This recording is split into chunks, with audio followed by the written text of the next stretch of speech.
Welcome back, everybody, to another installment of our look at Monarch: Legacy of Monsters from Apple TV Plus. I am here with Tom Jurassic. How you doing, Tom? Yeah, I am good, man. Happy holidays to all of our watchers. Yeah, very true. We're in between holidays here for Christmas and New Year's, and it's right around the corner, 2024, and we're gonna be getting some episodes of this show in 2024, which is great. It's gonna be another year of Godzilla. I can't wait. But I feel like we should maybe kick this episode off by just like saying that everybody should pay attention to Tom.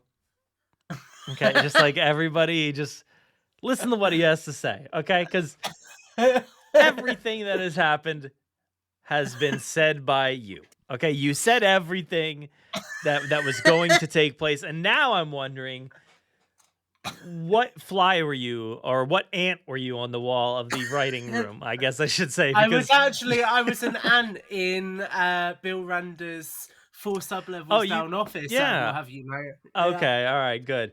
Yeah, because it's kind of mind-boggling how like basically every wild theory you've had has come to life and is so true, and it literally, like I said it I think last time, that like you're kind of like right out of this universe in a way with your theories and everything. Like you are that scientist that always starts off. I am the embodiment of Tim. Yeah, you are the embodiment of Tim, but like if you think about any like disaster movie or whatever, there's always that one wild scientist or somebody that nobody believes. Nobody's like, they're all like, that guy, they didn't know what he's talking about. And then it turns out that person was right the whole time, right? Like that's always how it is. So yeah, we just need to acknowledge that. Yeah, you've killed it with the theories for this show, and I don't know what's left. You don't have any more theories, do you? Like I feel like we've kind of hit them all. So I think today you need some new ones. You need some new theories because we're running low. I think we're running low. Okay. So this episode, episode 8, do you have a title for us? We'll get that right out of the way.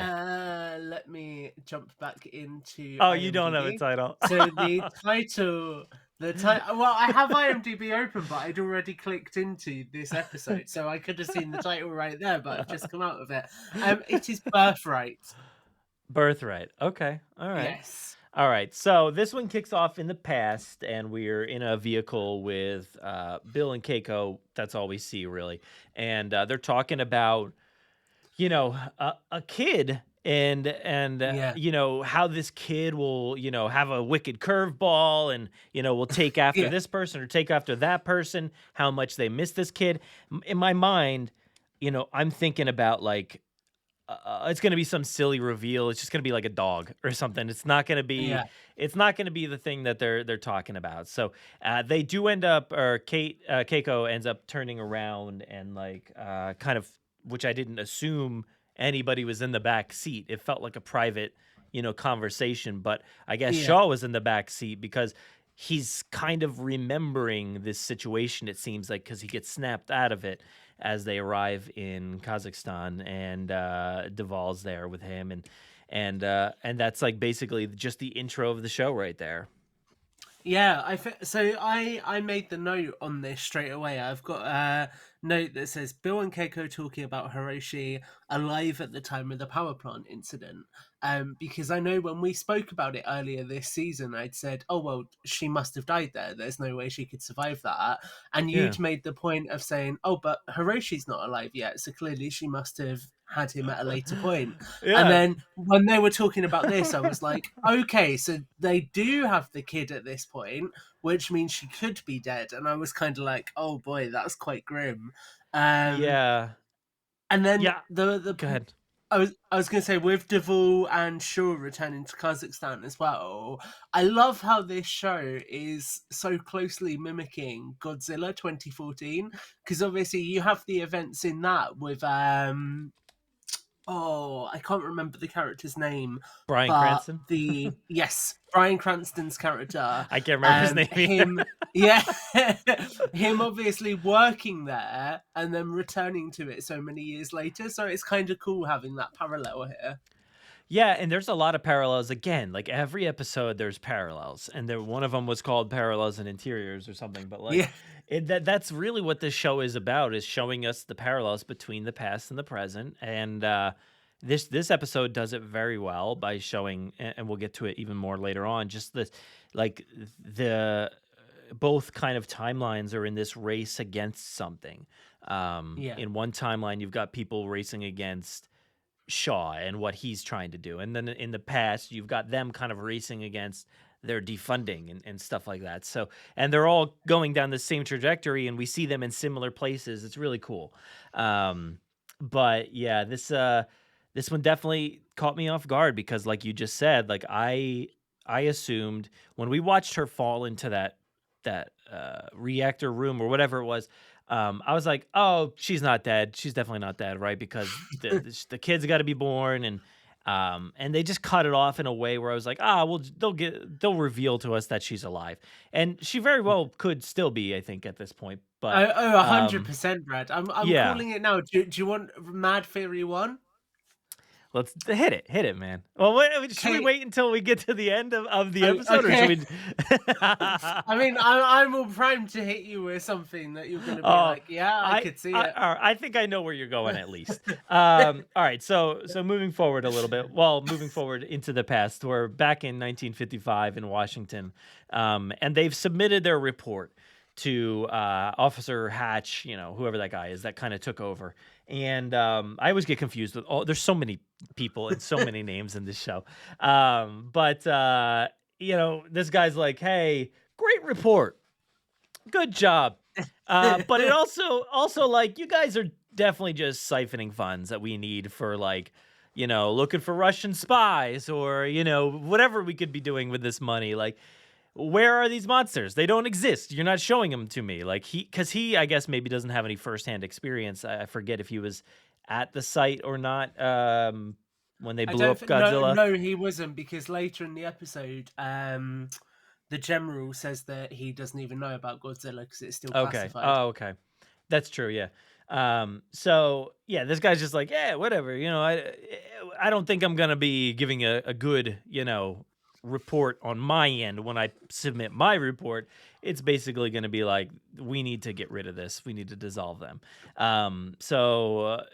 Yeah, that was interesting and not very surprising. I mean, we all kind of No. expected that, this guy's gonna try to tank it or change it into what he wants to change it into or something. So yeah, that was to be expected.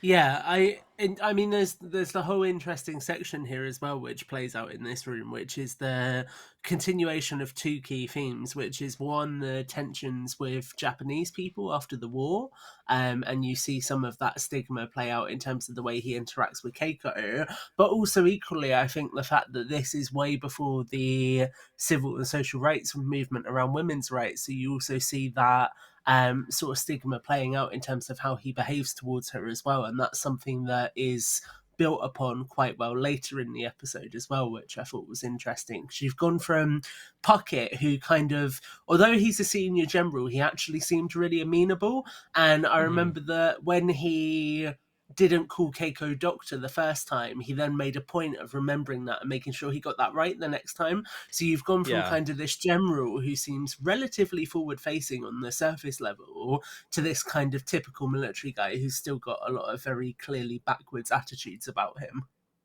Yeah, yeah, very good point. And it brings us to the current timeline where Tim and crew are in like an old hallway.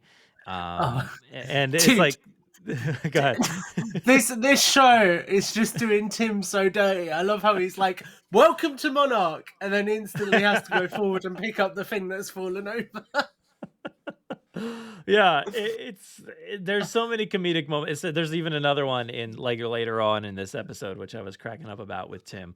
But it's funny to see them walking through this hallway. I was getting, um, Kong kind of Skull Island Yeah. vibes with this hallway and everything, and obviously it's like where they're running their operations in the past. We're in 1955, and oh no, wait, no, I'm sorry, we're in the current timeline. They're walking down this hallway. This happens a bunch in this episode where we're at the same places. Um, So they mentioned, after the grandmother died, talking about Keiko, that Bill went a little crazy with the wormhole Yeah. theories and things like that. Tim actually brings Which them into the war room, which I thought was pretty cool. Yeah, I mean, so there were a couple of interesting moments here. The first thing is that quote you reference is cool because it explains what I've been asking this whole time, which is why at the events of Kong Skull Island is Randa where he is, and it's clearly Hmm. because after he lost Keiko, the grief of that moment led to him really trying to uncover the Hollow Earth, essentially, and Yeah, it's clear that that wasn't necessarily Monarch's direction at the time, so he's almost spiraled off into his own world trying to pursue this without accounting for the more measured science that obviously Shaw and Keiko needed to be able to get the funding. So it's cool that you kind of understand how Randa ends up where he is, um, in the events of Kong Skull Island. And the yeah, war room as well, it took me a second, but when I clocked it, I thought it was really cool how this is the same large scale room that obviously we see all of the military command taking over in at the end of the last episode where we had the past segments. So yeah. it shows you that Monarch has stayed at the same headquarters the whole time, which is really cool. Yeah, I thought that was pretty cool. Like they nobody really gives them the time of day, but also they're not giving anything, they're not like double checking things, or we learn later on that like they're just not doing anything with the information they're given still. Yeah.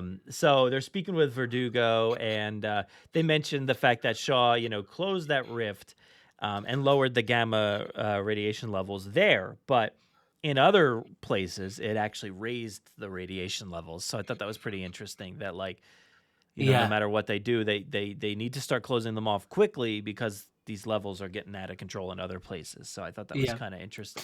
It's interesting when you think about the whole thing because actually it means that the perception of the characters in this world is wrong, because you have Duvall and Shaw who are motivated by this idea that Monarch isn't doing anything, but as we see a little bit later, they are building facilities around where these rifts are and they are keeping an eye on them. So it's not that they're doing nothing, it's actually that doing something as extreme as what Shaw's doing without planning beforehand and really understanding it is clearly going to have a negative impact. So it's interesting because it's kind of I mean, a really good parallel to give you is the debate with AI, right? Where you have people who want to take things slowly and really understand AI, and then you have people who think AI is great, it can do everything for us. Let's just innovate straight away and integrate it before we fully understand it. So you kind of see Monarch in this case taking that slower approach of going, okay, let's fully understand this before we do anything, and people like Shaw and Duvall getting frustrated with that inaction but not realizing that there actually is a good reason for that inaction, even if it's not visible initially. Yeah, you don't want to get punched by a robot. So Yeah. that's the bad thing. But no robot punching yet in this universe. Soon enough there will be. Oh, for Um, God's sake! Actually, Zilla. Brad, have you not seen Godzilla versus Kong? That's what I'm saying. There will be I, soon. I Soon. thought We you were haven't hit that referencing the timeline. arm again. Oh, not that. No, not that one. So where are we? We're at the Kazakhstan facility where Keiko fell, and that's where they arrived. But then we flash back to the past, and Bill is obviously upset about that beating that just went down, mostly because Yeah, of how Keiko was treated. And I think he punched the wall at that moment, right? yeah, And Shaw's like, look, we need to do something like one last time. We have one last chance really to sell ourselves and Monarch and what we're doing. So he's like, all right, we need to kind of hone it in. I need you to make a map and like where everything is so we can submit that and hopefully save ourselves at the last minute here. And at that point, we do flash forward to the current timeline, and this is where like I feel like you really get them following you. You really start to feel them following in each other's footsteps in a yeah. way. Can I Um, can I Go jump in ahead, with one jump very in. cool observation? I love how Bill has a line where he's like, "Oh my god, I can't believe he moved me to the basement," because it instantly made me think of Fox Mulder in the X-Files. Oh, did I Yeah. didn't even dawn on me, but that's funny. Yeah. Um, so yeah, they're in that basement, which is like several floors down or whatever. But there, Bill punched the wall back in the past, and I guess they're in that same office in the Yes. current timeline, which is like Tim was like, "Yeah, I took this room over from the previous resident or whatever," and He makes a joke about it being someone with anger yeah, issues. yeah. I wonder, like, how much does he know? Because sometimes they feel in the dark, but like, yeah, I don't know. He could just think it was somebody with anger issues, but I just love that this show is like paralleling so well like that. That is really, really Yeah. cool. And they do mention in this scene that like Keiko died in that Yes. Kazakhstan facility. So I was like, ooh, that's interesting. Is that real information or not? Like what, because somebody could have reported she died, but like, didn't or whatever. But and I, like I said before, I assumed she didn't die in that first or second episode, whenever that scene was. So yeah, we don't know. We still don't know, even though the concrete evidence says she died so far. But they're making a case. There's an additional line later on which I think reinforces her death as well. Oh, okay. So we'll touch on that when we get there. Yeah, they're trying to make the case to go to Kazakhstan to greet Shaw and just see what's going on and try to confront him but they don't really have any jurisdiction there, so they're just gonna have to send like a small team in. And Yeah. Kintaro's still like kind of a wet blanket to this whole thing. He's just kind of like, just like, I don't want to be here. Like, I don't know what I'm doing. And he's I just want to not make thrilled some. about I being want to there. make some other kind of hipster art installation that is gonna make people really question their souls. I just find him so funny because he's just following like the women in his life right now, and he's just like, I don't know, like I want to like rescue her and be with her, May, but I also don't want to disappoint my sister and this person. So he's just like he's just in his flannel, like I guess I'll keep Yeah, going. I don't know. exist.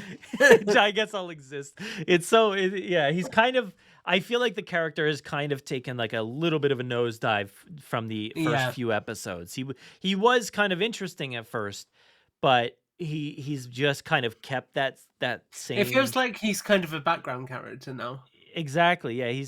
Yeah, there's been so much focus on May and Kate. So, and that's great. I'm glad for that. I'm not saying like I need him to do anything. I'm just surprised that he's kind of like been this wet blanket of a character that's just not really doing much of anything. Maybe it'll come back from that. Who knows? But yeah. So we're Can I in just the very separately but quickly? Is that a Doctor sure. Who t-shirt? No, it's not.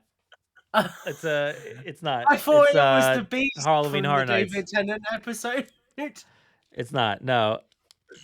But Doctor Who does play like a decent role into this episode. There is some quotes later on that maybe we can discuss.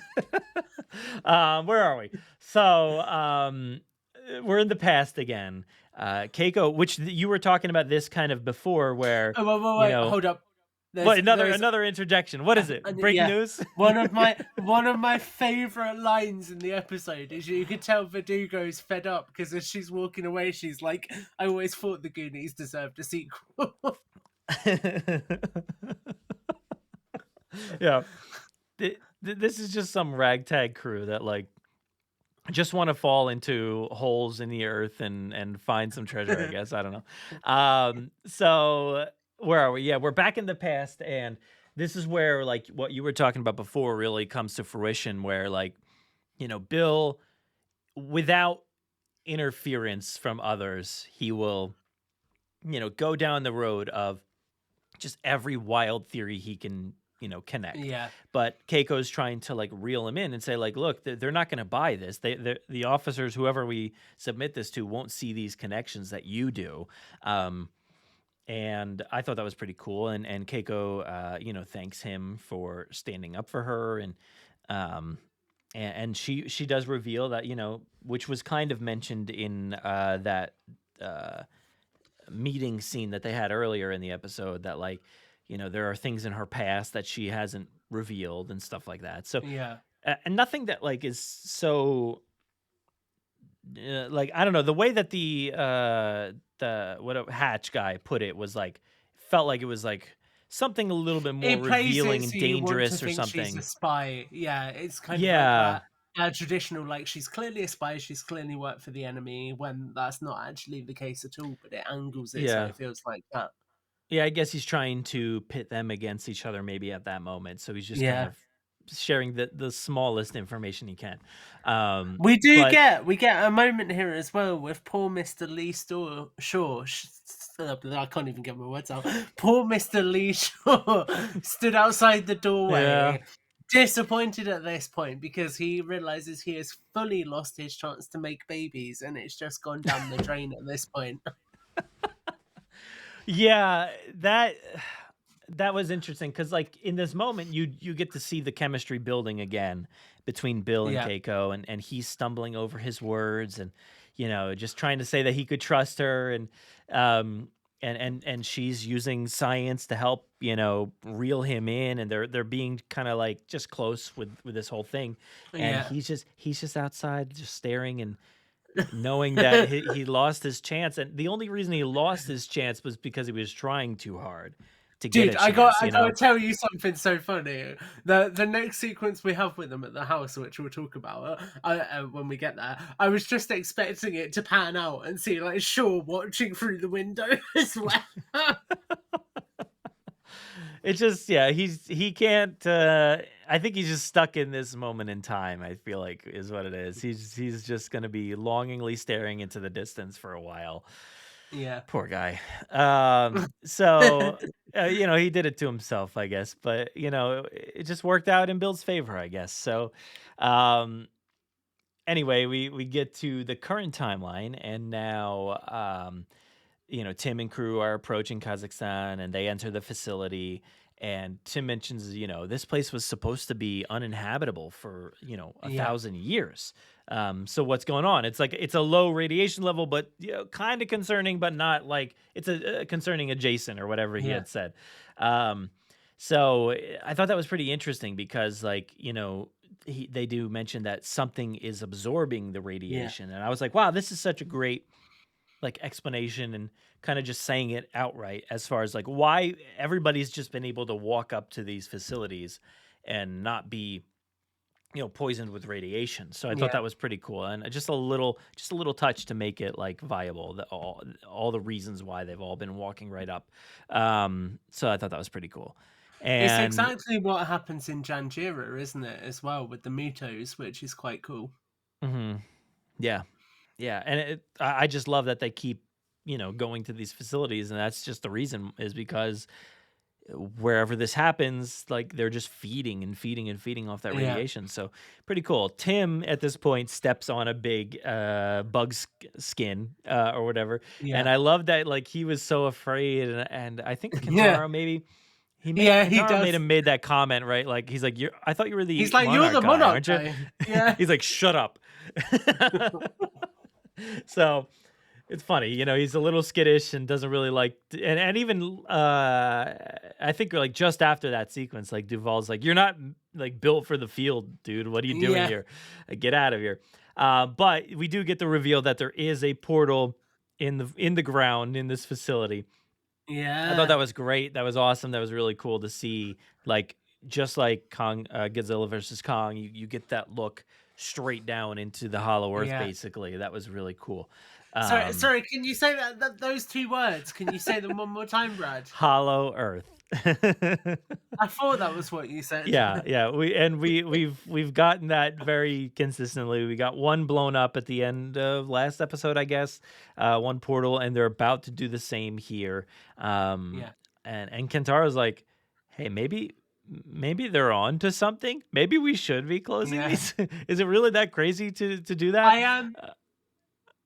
So before we get into all the portal talk, Okay. there is an interesting detail here, which is when we see the ruined or the abandoned animal skins.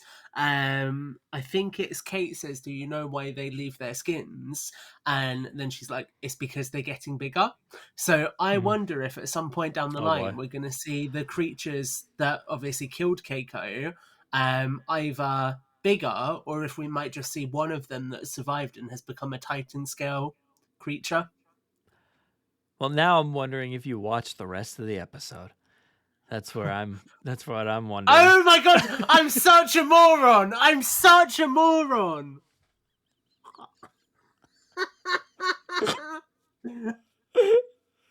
I was so shocked by that ending that I completely forgot that happened.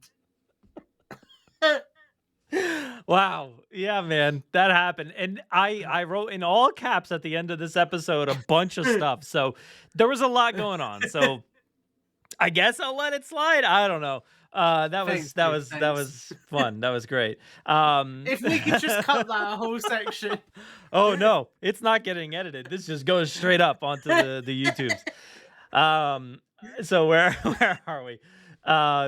So yeah, there's the portal there, and the Hollow Earth is there, and Duvall arrives, and they're basically doing a standoff. Kate steps forward to be like, "Hey, can I speak with Shaw?" And Shaw's like, "All right, I'll only talk with you."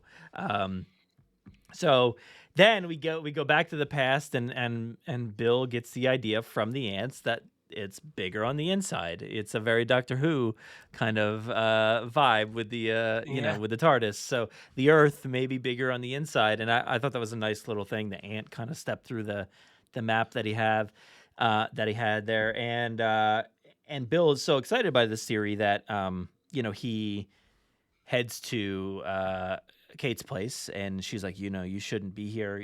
And I'm like, okay, what's the deal? What's going on? And he explains the Hollow Earth theory. Him to like walk in and see her with Shaw. Mm-hmm. I know, that's what I was expecting already. And then we get Hiroshi is standing right there, and he looking real cute, just a little kid. And her mother has apparently been looking after him for a little while now, and they've been back home, and she finally saved up enough money working with Monarch to bring Hiroshi and her mom, I guess, to the US. And I thought that was great. And at that moment, I'm like, all right, phew, there should be no like Lee versus Bill drama here. It's not like, because we were suspecting that like, maybe because they definitely led us down the path to believe that maybe it was Bill's kid, or no, I'm sorry, Lee's kid, because they were starting a relationship. And yeah, you even get the sentence earlier in this episode when they're talking to Verdugo, when Kate says, "Oh, we thought he was going to tell us he's our grandfather." Oh yeah, yeah. So finally we get, we don't get a concrete information about who the father is, I guess, but that doesn't really matter. So and I like that Bill was like, "Look, you don't have to do this alone," and they're holding hands, and that cemented their relationship. So now, I imagine that Lee was just probably outside the window in the rain, just looking through the window, like crying. Yeah. Yeah. But yeah, I thought this was pretty interesting. And the Hollow Earth theory thing is, it's like a big rabbit hole that I really want to like dive more into it, because there's all of these people, it seems like, that have Hollow Earth theories, but like it seems so wild even by the time Godzilla versus Kong rolls around, that like people aren't really, again, taking it very seriously, I guess. So I guess that's the proof we need. But like after this, like people should be taking it seriously, which I don't know, but it seems. Well, this episode kind of gives you the perfect microcosm for it, doesn't it? Though, which is unfortunately in any kind of organization like Monarch, your decision making has to be based on fact and has to be based on scientific evidence, and you can have the most compelling theory that this portal is going to lead somewhere else, but until you've actually documented somewhere somebody going through that to prove that it exists, you don't really have that evidence. Now, with that said, I think we are going to see them getting that evidence.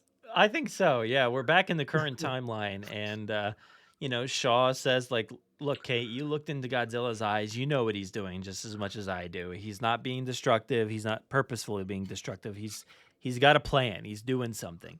And Lee at this point says, "Hey, I've been to the Hollow Earth. I've been there." And I was just like, I just saw your face on everybody's face on that screen. I was like, Tom was right. Tom, knows what's up. Lee has been to the Yeah. Hollow Earth. So yeah, Dude, congratulations, bud. it's so crazy. I am really fascinated about where all of this comes together now, because I assume that we are going to see Apex factor back in to some extent, because I obviously would, we I would know that assume. they have the HEAVs that they use in Godzilla versus Kong. So it'd be Yeah. really interesting if we find out that actually these two organizations have been working together this whole time to further explore it. But also, what this does open the idea for is Keiko still being alive if she fell through into the Hollow Earth. Now, it's worth pointing out that in her death sequence when she falls, we don't see the portal, we only see darkness, but that's not to mean that it's not there. And I could see them doing a Janet Van Dyne from Ant-Man, where she appears suddenly having lived in this other universe for a while. However, the Yeah. only thing that makes me doubt that is I assume Shaw's mission to the Hollow Earth will have been motivated by his desire to want to find her. So I think if she was there, he would have found her. Yeah, that's true. He wouldn't be closing it off, right? Like he wouldn't be Mm. doing that because he does mention that he's doing this for her. Like this is part of the reason that he's doing all of this. Um, Yeah. and I find it interesting that he's been there because Godzilla versus Kong clearly tells us that what was that the Lind, I think was his name. Yeah. Last name was Lind. He wrote a book and about the Hollow Earth, and Simmons goes to him for the information about going down there and bringing the heaves down there and everything. But Lind has a brother that died Yeah. going into the Hollow Earth, so his body couldn't take the force of the gravity kind of splitting, I guess, between the two halves of the Earth there. So It's quite it's not brutal to think about what would have happened to Keiko, isn't it?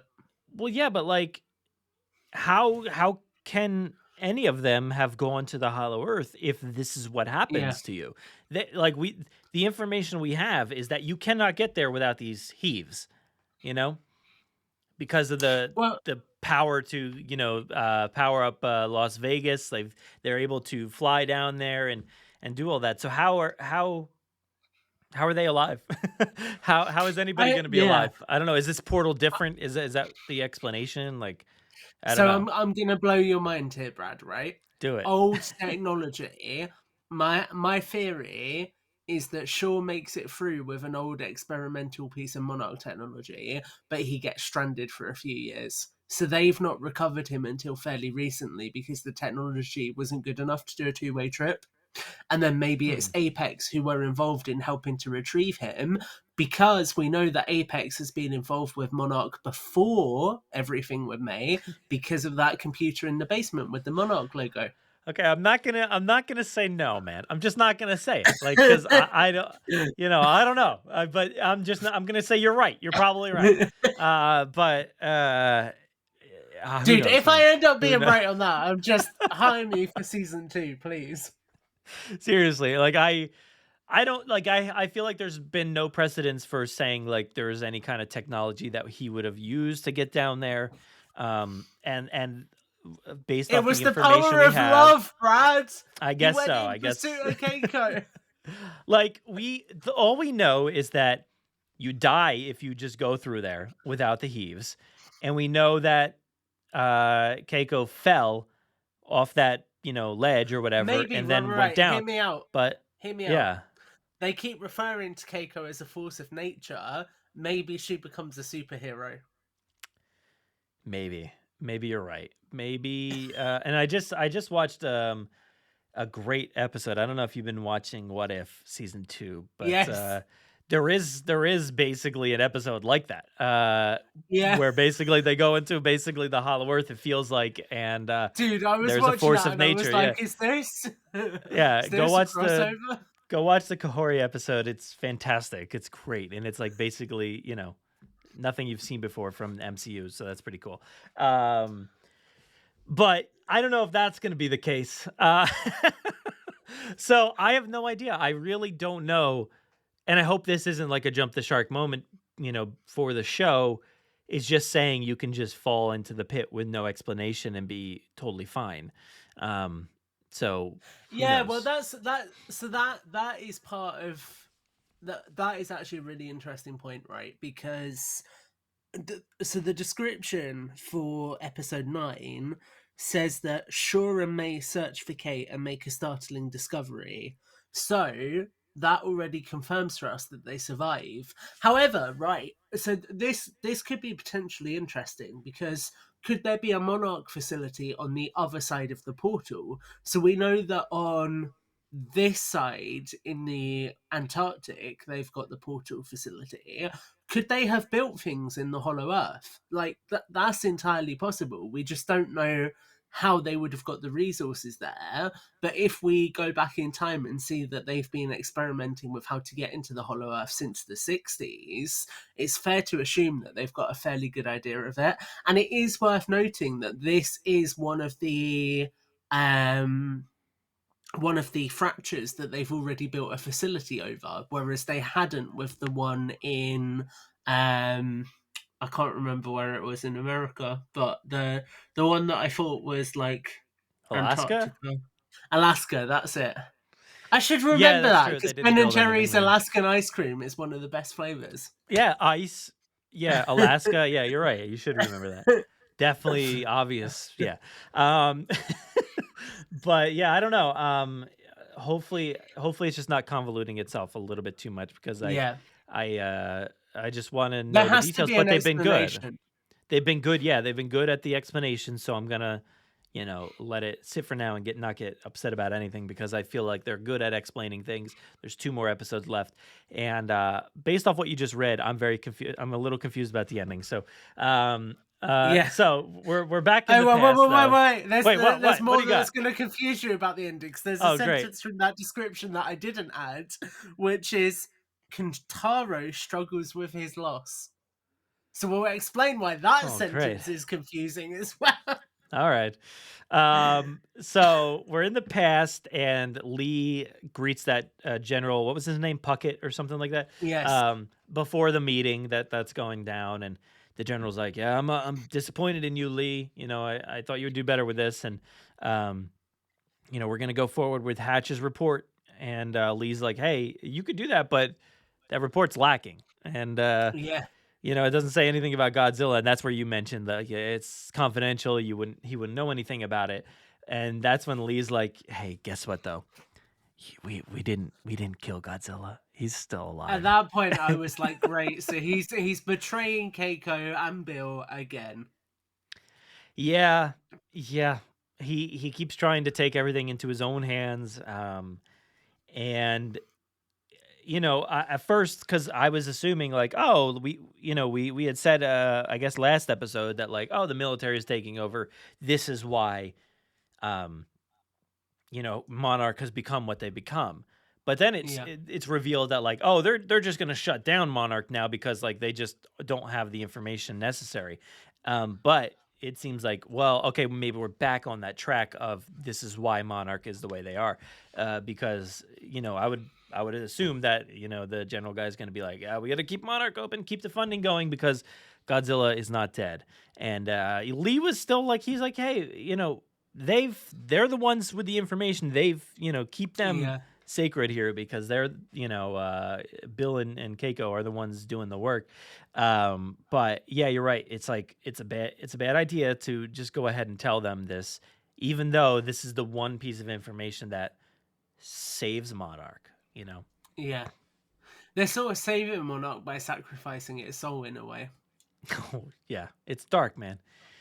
Yeah. It's dark. But yeah, that brings us to the future again. They're the current timeline, not the future, I guess. And Tim and Duvall are arguing over, which side is right in this whole scenario. Dude, it hit me in the feels where she was like, people shouldn't have to lose any more loved ones. And you can like see the tear in her eye. And I was oh, man. Yeah, she looked like she was on the verge of tears like that whole time. And I was waiting for Tim to get shot and then magically appear on the floor in the next episode. He just like crawls out of a pool of blood. Like the bullet falls out of his jacket and he's like, oh, I didn't know that was bulletproof. It would have been great though if he did fall into like the shell of a bug skin, and then like the Yeah, next episode he crawls out the bug skin. But that doesn't happen. But Kate asks if like Keiko would be okay with this, like everything that he's doing, and that's where he's like, well, she would have been the first to jump in, against his yeah. better judgment. And all of this is to make up for losing her. So, he does say like, yeah, this is to make up for losing her and stuff. So, I guess so. They're trying to He has, honor, their work. He's trying to honor Bill and yeah. Keiko's work. So the idea that anybody would know she's alive is interesting. I don't know if anybody does. I think maybe they do know she's dead. He has a really interesting line slightly earlier in the section with Kate as well, where he says it's not about the data, it's all about belief and some small degree of atonement. So I think that's kind of your clue as an audience that his decision making is off kilter, because he's ignoring what the data's saying to him now, and he's doing it entirely based on emotion. So he's so focused on the fact that he failed to protect Keiko that he's not realizing that by doing what he's doing, he's actually causing a bigger issue. And you even see that with Kate, where he dismisses the Monarch data and says, oh, they can pluck whatever data they want. It's just literally saying that, we have learned nothing from the past. It's just a theme of this show. And he literally continues to learn nothing from his own mistakes. Every choice he has made is because of her at this point. And that is the reason where Monarch is where it is. And yeah, it's not going to be good. And it just keeps ending up that way. But yeah, he's doing it in their honor, at least. So the chance that she's still alive somewhere in the Hollow Earth is totally plausible. But as far as everybody is concerned, she's dead, right? I feel like that's concrete enough. So I'm okay with that information. But Shaw's just like, hey, boom, get out of this room. We got 2 minutes, and that's a very quick 2 minutes, because in a few seconds after he hits that button, things start to rumble around, and they're like, uh-oh, something's happening here. And I guess a big monster crawls out of that thing, like you had said. Hey, do you remember that? Do you remember that moment where a big monster crawled out and it was like a bug, but like bigger? I do know. Yeah. Okay. So it's cool that it was foreshadowing that, because I didn't even put that together when I was watching it. But dude, I was just fully lost in the chaos. You got something completely wrong and lost it. Yeah. Like 4 characters fall to their death in the space of a few seconds. All right, so I wrote down that May falls into the portal. Did she fall into the portal? Okay, that's all right. I'm not crazy then, because I wrote that down and I'm like, oh my God, she just fell straight in. And then you read the synopsis for the next episode and I was confused. Yeah. So May and Shaw, is that what you read? Yeah, Shaw and May search for Kate. Oh, okay. That makes no sense based off what I saw then. So maybe she didn't fall all the way in. Who knows? I have no idea. But I saw it as no. She fell into the portal. Shaw fell in as well. Did he fall in?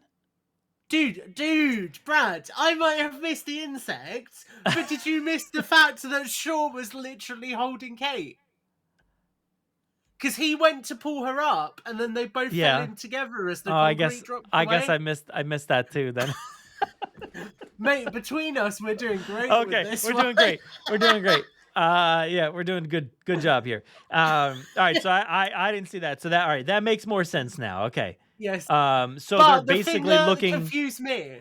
So the thing that confuses me about that description is Kentaro struggles with his loss. My dude was next to a bomb when it went off. Yeah. I was like, okay.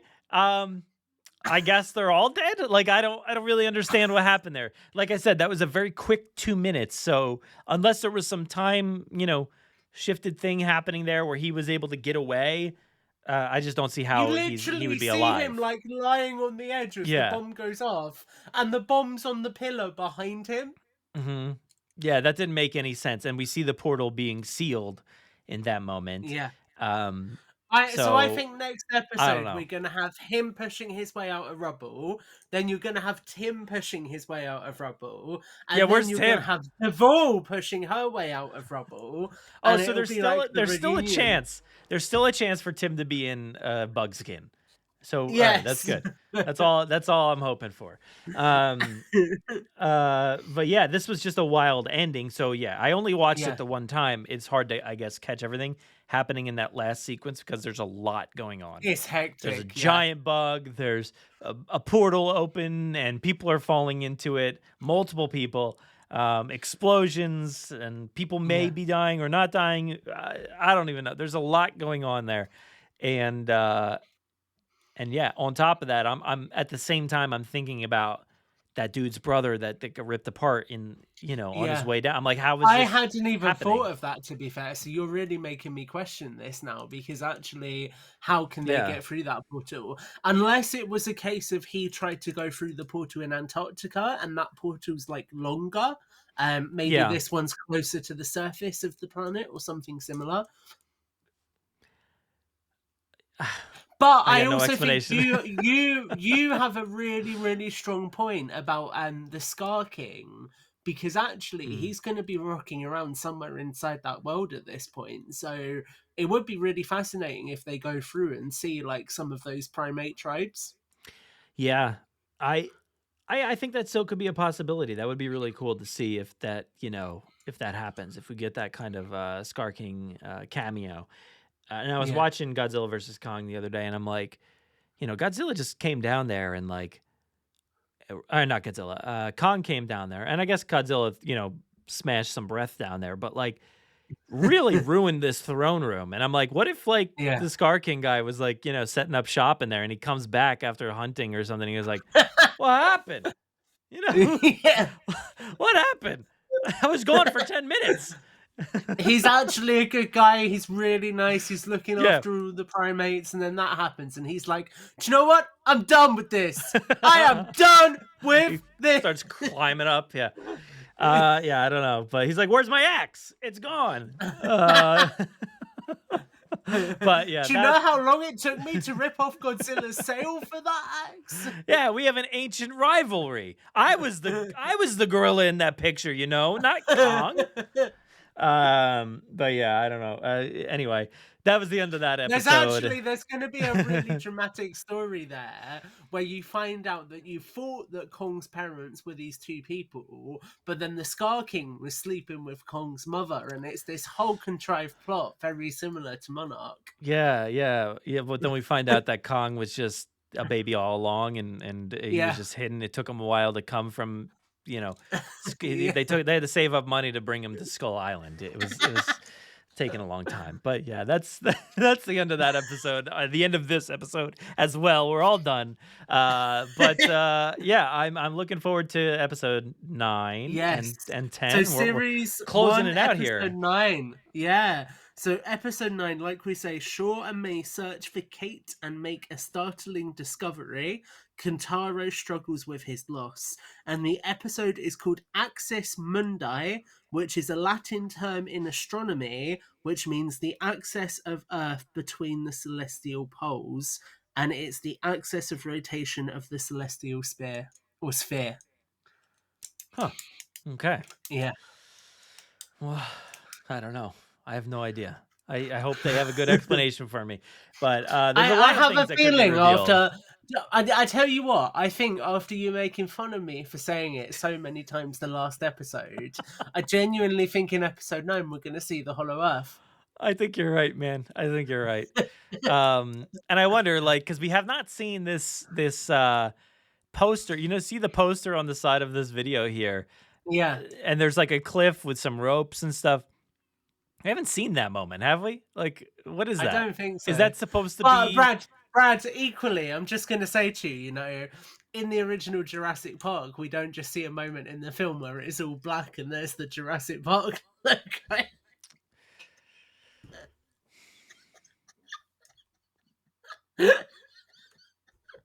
Well, we do get that in Jurassic World Dominion, though. Pretty much, We do, which is why I didn't say it, or I would have walked into a trap. Anyway, Tom, where can people find you if they want to talk Hollow Earth theories with you? They can find me at Tom_Jurassic on Twitter and Instagram, and I think I might be disappearing to work for some kind of shady company soon. Uh-oh. Uh-oh. Watch out. Agent T might return for maybe, I don't know, the final 2 episodes, the final 1 episode. Who knows? We'll see. That's just a logo. Okay. Very close. And we see Tom's thumb. Tom Thumb there, right there. Well, you can find me on what am I on? I'm on Threads. I'm on Letterboxd. Look for me on Letterboxd, reviewing things on there. And yeah, that's about it. Who cares? But thank you so much for watching this. We'll be back next week with another look at Monarch: Legacy of Monsters. We'll see you all next time, and appreciate you tuning in for this one. See you in the Hollow Earth. See you. Yeah, we'll see you in the Hollow Earth. Where's my video to end this? That's the intro. That's not the right one. Here is the outro. Bye.